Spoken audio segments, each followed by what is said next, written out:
Halo, Assalamualaikum. Selamat siang. Waalaikumsalam, Mas. Apakah suara saya sudah, apakah suara saya sudah terdengar ini, Mbak, yang di ujung sana? Ya, sudah, Mas. Oke. Maaf ya kondisinya hujan, jadi eh, mungkin suaranya takut agak kurang jelas.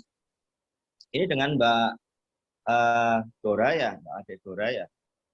Iya, saya Dedo. Oh, gimana kabarnya hari ini, Mbak Ade Dora? Baik, sehat, Mas. Alhamdulillah. Kegiatannya apa, Mbak? Saya ini ngurus toko kue saya. Oke. Oke, lebih baik perkenalkan diri dulu saja, Mbak Ade Dora. Saya ingin kenal, ingin tahu biar nanti ngobrolnya enak ya. Silakan Mbak, nama, usia. Kenalkan, Mas, nama saya Ade Dora, usia saya 21 tahun. Kegiatan Oke. saya mengurus toko kue saya. Oh iya. Berarti seorang wira swasta yang sukses ya Mbak. Iya, Mas. Nih. Oke. Selain ngurusin bisnis, kegiatannya apa lagi Mbak? Itu sih, Mas, di rumah belajar-belajar resep baru buat bikin menu baru. Oke. Ya, tadi sudah kita bicarakan ya lewat asisten tadi yang Mbak Dora, Mbak Ade Dora ya. Saya panggilnya apa ini? Boleh Dora, boleh Ade. Oke, Mbak Ade Dora gitu ya. Tadi Mbak Ade Dora sudah telepon, berarti sama kemarin ya, 2 kali sudah telepon janjian di klinik Metafora ini, rumah konsul Metafora. Tadi sudah bareng telepon, sudah janjian dengan asisten yang ada di klinik tadi. Jadi gini Mbak, sebelum kita uh, lanjut untuk konseling ya, kita Mbak Ade Dora perlu tahu dulu seperti apa sih konselingnya nanti. Jadi kita itu ada dalam 1 bulan ini ada sesi pertemuan 4 kali jadwal konseling Mbak, dan waktunya itu menyesuaikan dengan Mbak Ade Dora. Jadi waktunya fleksibel, bisa menyesuaikan dengan jadwalnya Mbak Ade Dora yang mungkin sibuk. Itu ya Mbak ya. Baik, Mas. Nanti bisa diatur waktu dan uh, tempatnya, atau Mbak Ade mungkin bisa datang ke klinik kecuali hari Ahad. Kalau hari Ahad kami tutup, berarti Senin, dari Senin sampai Sabtu buka. Itu ya Mbak. Iya, iya, Mas. Saya ingin kalau istilah kata orang apa ya, anak-anak muda itu tak kenal maka tak sayang. Jadi saya ingin tahu dulu ini cerita dari Mbak Ade Dora, sedang mengalami apa ya, apa yang dirasakan Jadi gini, Mas. selama ini dalam bisnis. Oke, silakan Mbak. Jadi gini, Mas. Saya tuh ngerasa frustasi, saya tuh ngerasa tertekan. Kan kebetulan saya juga pemilik owner toko kue kan. Saya tuh suka makan yang Ya, suka bikin resep juga kan, kadang buat menu baru. Dan itu kan saya perlu mencoba perlu makan. Terus ya alhasil ada efek buat berat badan saya. Saya tuh merasa tertekan, saya tuh pengen diet gitu.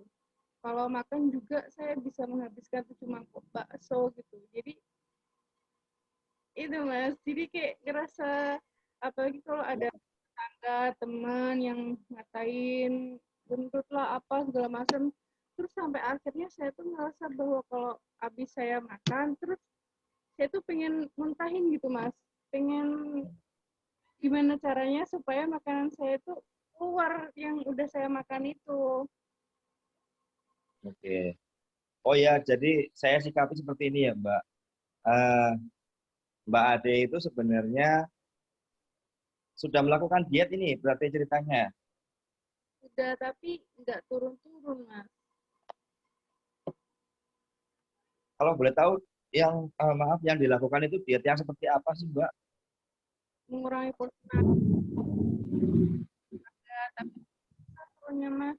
Kayak tabrakan sama kesukaan saya. Saya tuh juga suka manis kan, suka makan. Terus juga saya tuh kalau porsi makan udah dikurangin, tapi kan saya ngurus-ngurus toko kue saya kan, bikin menu juga. Jadi susah, Mas. Jadi tuh kalau ada tetangga kayak terasa tertekan gitu saya. Oh, gini Mbak, jadi bukan karena apa saya tadi tersenyum ya. Terkadang eh, seorang itu ya masih terpengaruh dari kata-kata orang lain. Ya contoh kayak Mbak Ade tadi, gara-gara diet ya, itu demi mendengar kata orang lain seperti itu. Kalau oke Mbak, lanjut seperti apa sih Mbak dietnya? Apa sampai ekstrim seperti itu? Sampai ya sangat ketat dietnya? Iya, Mas. Pernah saya tuh sampai habis makan tuh kayak gimana ya? Kayak masukin jari saya ke mulut saya sampai gimana caranya supaya makanya yang saya makan itu saya muntahin kembali gitu. Tapi posisi saya sudah kenyang. Oh, berarti sampai melakukan tindakan, ya maaf, sampai ekstrim itu ya Mbak. Makan lalu dikeluarkan lagi. Iya, jadi saya ngerasa kayak sebenarnya pengen diet, tapi di sisi lain saya juga menjalankan usaha saya gitu, Mas.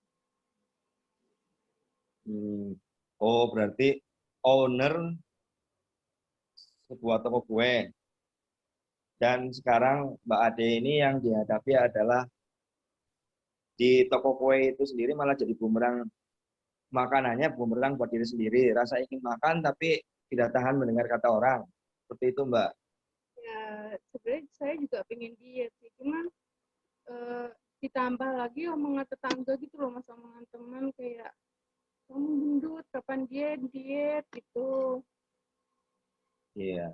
Ya biasa ya Mbak. Wajar sih.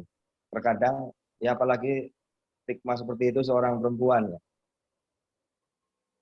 Mungkin kalau definisi orang lain-lain ya. Yang dikatakan gemuk itu ada ukurannya dalam timbangan itu sekian kilo gitu. Tapi kan kita diri kita sendiri yang merasakan apa kita gemuk apa tidak kan sehat atau tidak maksud saya itu kita sendiri yang tahu. Oke, seperti itu Mbak. Lalu saya ingin tanya Mbak ini ya ngobrol-ngobrol ya. Dampak yang paling berat yang Mbak rasakan selama diet ini seperti apa sih Mbak? Ya kayak kalau habis makan terus saya berusaha memuntahkan tuh pasti mual, Mas. Mual, Wow. lemes Ya gitu. karena berusaha membutakan ya. Lalu seperti apa lagi Mbak? Adakah yang selama ini Mbak rasakan yang paling berat akibat dari masalah maka diet ini, program diet ini? Ada, Mas, kayak merasa capek gitu kayak apa? Ya kan tuntutan saya ya buat buat bikin menu baru di owner tuh di toko kue, tapi di sisi lain saya merasa bahwa diet yang saya jalani itu salah gitu. Merasa seperti itu ya. Lalu selama ini sudah berjalan berapa lama Mbak?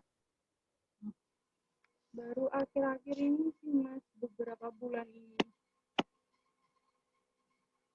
Tidak berusaha cerita dengan orang rumah, misal ibu atau eh, teman dekat, sahabat itu Mbak, keluhannya.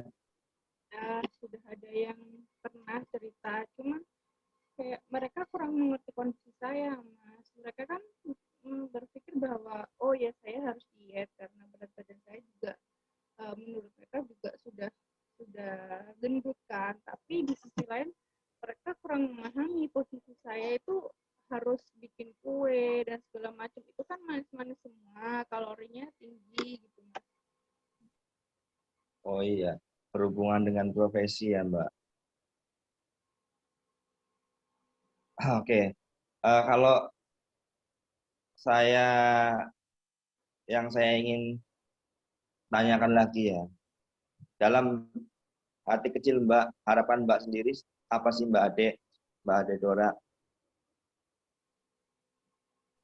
Harapan saya tuh sebenarnya saya ingin diet yang sehat Mas. Cuman sebelumnya saya udah mencari referensi ya, itu coach yang bisa bantu diet kayak misalkan nge-gym gitu. Tapi di sisi lain saya belum ada waktu. Nah, berarti ini aktivitas di bulan Ramadan ini pokok kuenya seperti apa Mbak? Kan harus icip-icip gitu ya? Atau selepas berbuka baru misal kayak kue-kue kering gitu baru dibuat lagi atau seperti apa Mbak? Kegiatannya selama Ramadan ini. Iya, biasanya habis buka lalu nanti kan Isya, terus pegawai juga pada itu ke masjid. Jadi nanti Ya. baru kita mulai bikin lagi. Ke ini orderan juga banyak-banyaknya, masih banyak yang pesan untuk ini kan, untuk lebaran. Jadi semakin sama aja gitu kalau misalkan bedanya sama lebaran sama yang sebelum lebaran. Oh iya. Berarti tapi momentum puasa ini eh, diet yang terbaik kan Mbak Iya, dalam situasi puasa ini apalagi aktivitas ya di lingkungan selain usaha kue, usaha apa lagi Mbak? udah sih saya fokus sama satu. Tapi selama Berarti oh iya silakan gimana? selama bulan puasa ini berat badan saya juga nggak turun, Mas.